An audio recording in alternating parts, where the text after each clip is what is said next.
Araba toboko lafinaritra toboko vavy tonga soa indray tsika ato anatin'ny fotoana ny fampalalambavao amin'ny teny malagasy eto amin'ny fahitalavitra ma TV manasanao mpanajana ary izay anjohitra amin'ny farany fampalalambavao amin'ity takariva ity. Notanterahana androany ny fihaonaben'ny mpisolovava nandritra izany fotoana izany no nanatanterahana ny fifidianana ny filohan'ny holafitry ny mpisolovava eto Madagasikara. Isy ny ody fihodinana faharoa anatin'izay fifidianana izay satria tsy nisy tamin'ireo kandida efatra ny latsaka hofidiana no nahazo ny Antsasamanila ny vato manakery ny antsiprimbavao.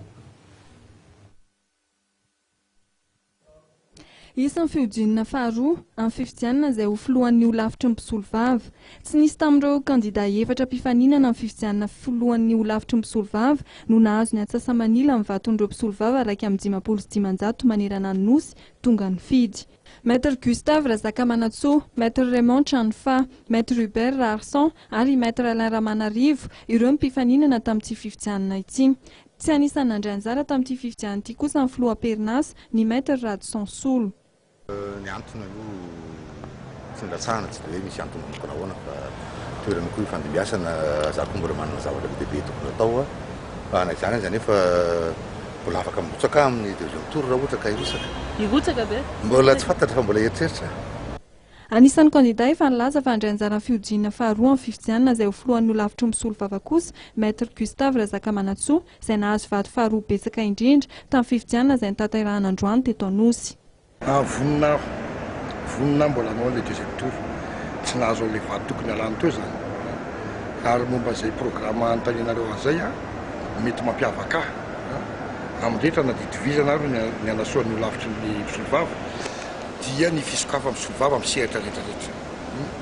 Ohatra fotsiny meko agnamby ianao hoe izay mpisolovava tsy mba manana solotena any amin'ireo anteny mera. Hiezaka izay ary efa betsaka mana fahavononana hirotsaka amin'izay fifidianana manaraka eo.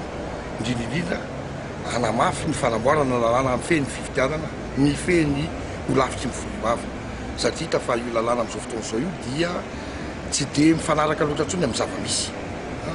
Betsaka ny tokony hovainao tsy io lalàna irery nefa fa na ny fitsipika fifehezanay atao ambony lafitra dia betsaka ihany koa ny tokony amboarina. Ny 15 volana Desambra ho avy izao no anatotosana fifidianana filohan'ny holafitry ny mpisolovava fihodinana faharoa. Araka ny fantatra dia afaka mandray anjara ao anatin'io fifidianana io avokoa ny mpisolovava rehetra, eny na dia ireo tsy nandray anjara tamin'ny fifidianana fihodinana voalohany aza. Manodidina ny 1000 moa amin'izao fotoana izao ny isan'ny mpisolovava manerana ny nosy.